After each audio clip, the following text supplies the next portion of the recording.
Good morning, Fort McMurray, Wood Buffalo, and the rest of the world. You tuned in to the Mac City Morning Show. I am your host, Elliot Pierre. We're going to start this episode off the same way we start every episode off, with a moment of gratitude. I know that you could be doing a million other things with your time, and the fact that you spend it with us truly does mean the world to me, so thank you. On that note, Tanner, hit him with the intro.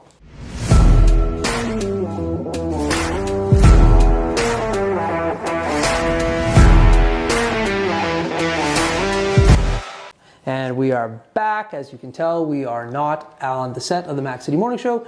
These are our special Sunday episodes at Coldwell Banker. So big shout out to Colin for hooking this up and supporting the podcast. We really do appreciate it. As you guys know, I don't introduce my guests because they can do a better job of that than myself. So sir, can you please tell everybody at home who you are and what you're about? Morning, my name is Steven Menard. I work for Coldwell Banker. I'm a realtor here, and I've been in Fort McMurray since 1977. Okay, so 1977. Where did you originally come from? Little town called Kirkland Lake, Ontario, Northern Ontario. And Went to school there, played hockey there. Okay. Yeah, still considered my home. Okay. Yeah. And so how, and I love these stories about people coming to Fort McMurray, especially back then. How did you hear about Fort McMurray? Well, my older brother was working in Ontario, in Toronto, with Texaco. Okay. And he got a job here at Syncrude in 77 and had his first child and asked me to come up and do some babysitting for him. Really? Yeah, not much more of a child myself. Okay. Yeah. And so when you came up here, like you were babysitting, and then how did you start working? Did you just see like, okay, oil and gas is a thing, or too young at the time? Okay. Much too young at the time. Okay. So summer was finished. I went back to Kirkland Lake. Yeah. Continued with my school. Continued playing hockey. Right. As soon as summer vacation would hit, back to Fort McMurray. Okay. And it wasn't until I was probably 15 years old I got my first summer job. Okay. And from there I realized that the industry here, Syncrude, Suncor, they need things. Yeah. And I wanted to be a guy to get them things. Right. So I became an industrial sales specialist at probably 1988. I think I started industrial sales. Okay. Yeah. Very cool. So I've been a sales guy here in Fort Mac for a long time. Yeah, no doubt. And so when you said you played hockey, like what does that mean in regards to, were you playing high school, college? Like played, last gig I had was AAA, juvenile AAA. Okay, yeah. What position? My mother took ill and I'm a goaltender. No way. Yeah, absolutely. Oh, you're a lunatic then. A little crazy, yeah, absolutely. Okay. So I packed it in 1986 I finished playing hockey. My mother took ill. Okay. And when she passed away, I found other things to occupy my time with. I took up downhill skiing. Yeah.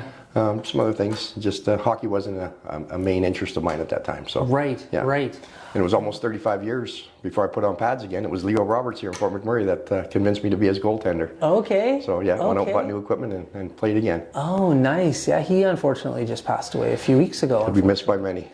Yeah, I reached out to Leo often. Yeah, I grew up with his daughter. Okay, yeah. So I reached out to her and I was just like, hey, sorry to hear about your dad. It's a sin. But yeah, talk about... He chased me down at an airport one time years ago, and I was with my grandson at the time. Yeah. And there's this crazy guy yelling from the top of his lungs. Yeah. There's my goaler. There's my goaler. Best goaler ever, he says. That's my grandson looked up and says, Papa, is he talking about you? Yeah. That's Leo Robert. Yeah, he's talking about me. Yeah, yeah, for nice sure. guy. Yeah.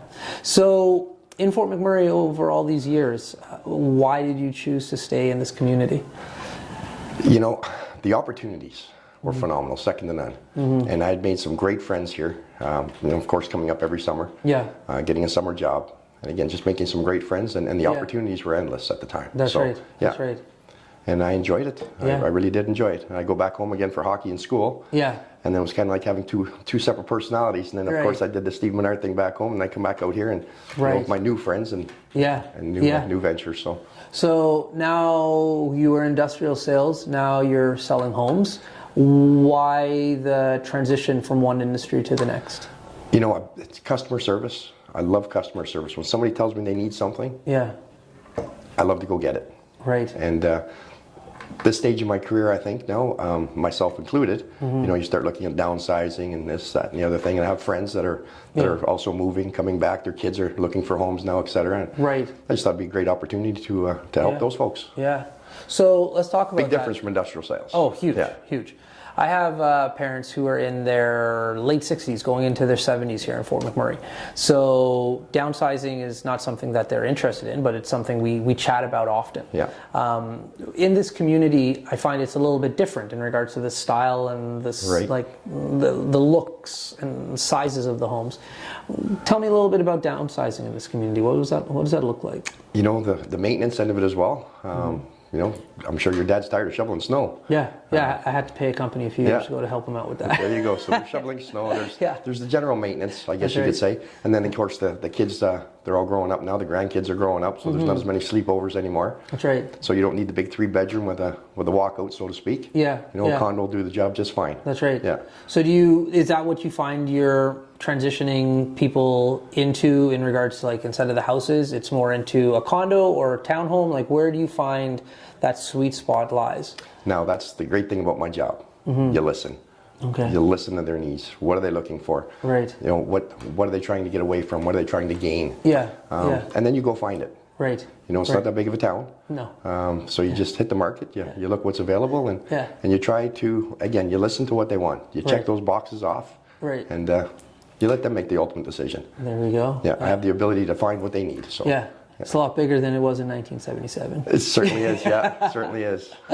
So I bumped into you last week when I was filming here, and we were looking at a painting downstairs, and you talked a little bit about a Zeppelin. And then you were mentioning that you're a big Led Zeppelin fan. You betcha. So explain your love of that band to me.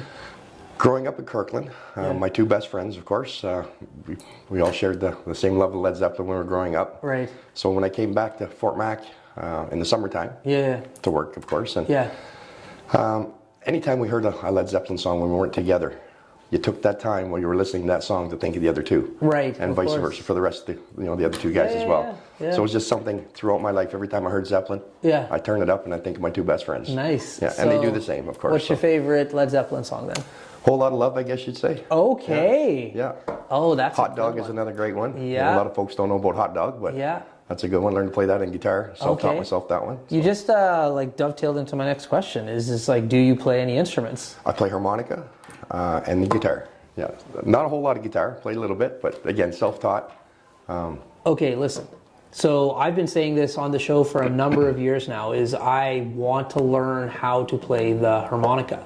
Great. I have a pretty nice harmonica. I tried to do the online lessons and but it's not that they're not good. It's just like I'm not dedicated enough to like do it. How did you learn how to? Because it's not something like you can go to. There's not a lot of harmonica teachers. Right. So like, how did you learn how to play the harmonica? And in my day, of course, we didn't have, you couldn't Google it and see what. That's right. How was you making that noise out of that thing? Yeah. Basically, bought my first harmonica, made a lot of noise for a long time. Yeah. Annoyed a lot of people. Right. And it wasn't until one day I was working with my father. Yeah. We were building stainless steel tanks. Okay. And it was coffee break. Yeah. So I figured great acoustics in the tank, so I took my harmonica on break and I went into the tank and I started to play. Okay. I hit that one note. Yeah. And I bent it. Right. And my father come running in and he says, "Kid, you got it. Yeah. That's it. You got it." Yeah. So I just practiced those one notes and kept going back and forth. And then, of course, the Beatles, "Love Me Do." Yeah. That was the first song I learned how to play. Okay. Yeah. It was a simple melody, easy to learn. And once I learned that song, then I understand the basics and carried on from there. And then I got a little bluesier and you got the all the different chords of harmonicas. You got A, G, C. Yeah.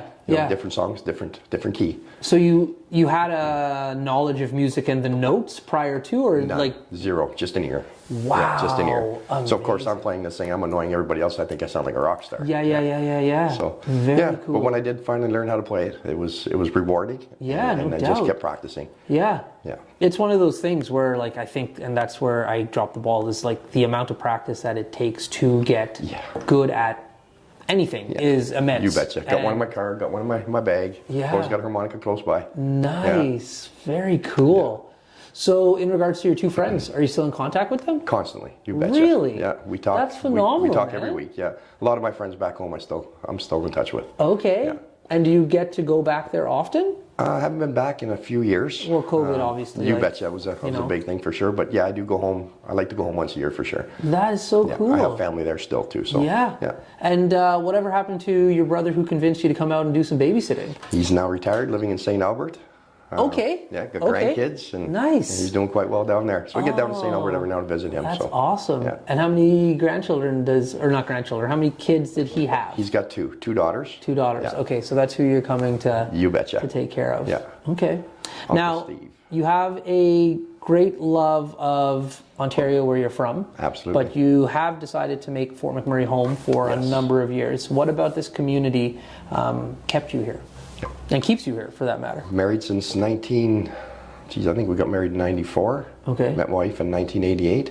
We've got 3 beautiful grandchildren here. Oh, wow. So of course, getting back into hockey in the late later on in my life. Right.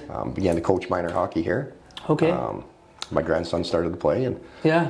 so yeah, that's just the opportunities for the children to do things here. There's so Yeah. much to do for the kids, and That's again, right. the 3 grandkids kept me pretty busy. No doubt. So there's- Well, yeah. that was the one thing, as we talked about before, like before we started filming, like my background initially was in human resources, right?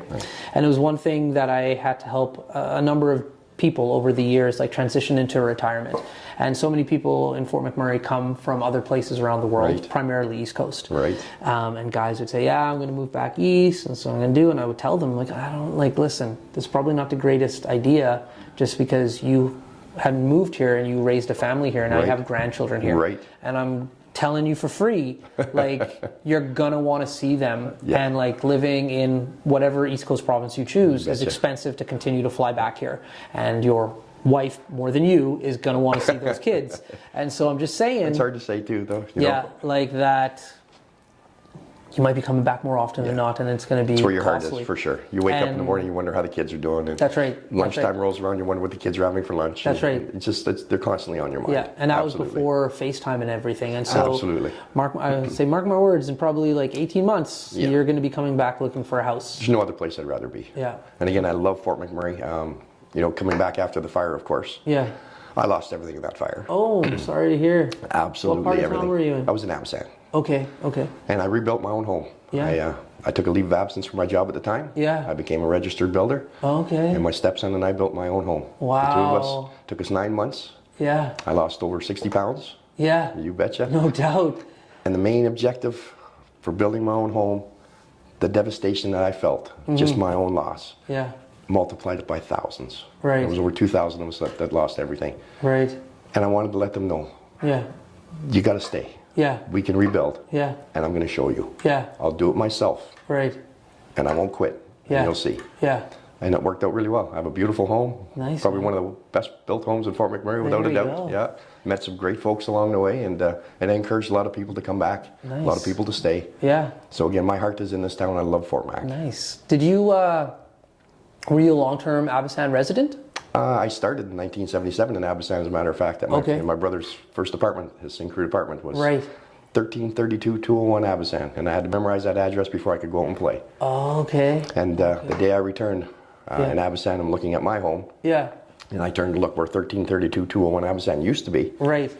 And I basically asked myself, what have you learned from then to today? Yeah, yeah, yeah. And it's not what I've learned, it's who I've learned it with. Right. The friends that I've met, it was a no-brainer, really. Yeah. You know, I'm going to do this. Yeah. I've learned a lot, and Yeah. I'm going to pull it off. Nice. No, it's a beautiful part of town. I grew up in Abisan It is until I indeed, was yeah. 5. I lived on Amberwood Court. Right? That's where I lived, Amberwood Court, 109, Amberwood Court.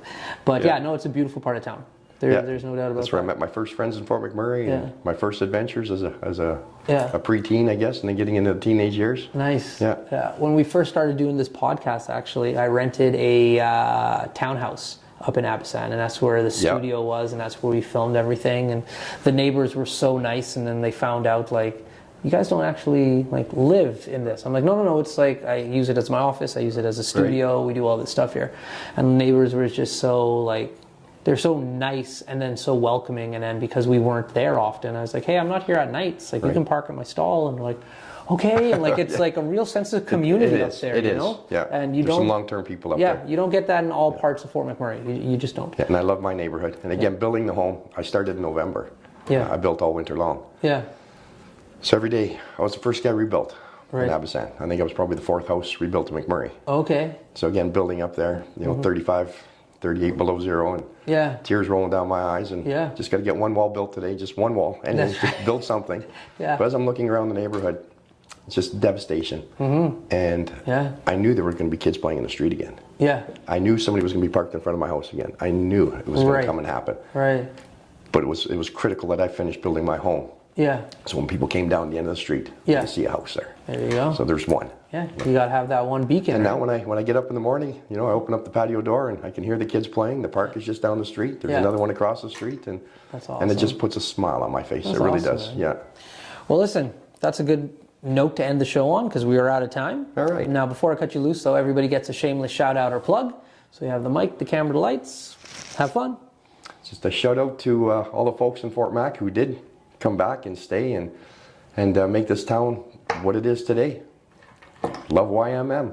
There we go. Awesome. Well, Fort McMurray, Wood Buffalo, and the rest of the world, that's been another episode of the Mac City Morning Show. Thank you very much for tuning in. It does mean the world to me. Big shout out to Colin Hardigan and Coldwell Banker for sponsoring these episodes. We really do appreciate your ongoing support. For everybody at home, I hope you're having a great day, and we'll see you tomorrow. Peace. What a deadly old way to end another morning show. Later, boss. It's so ballistic!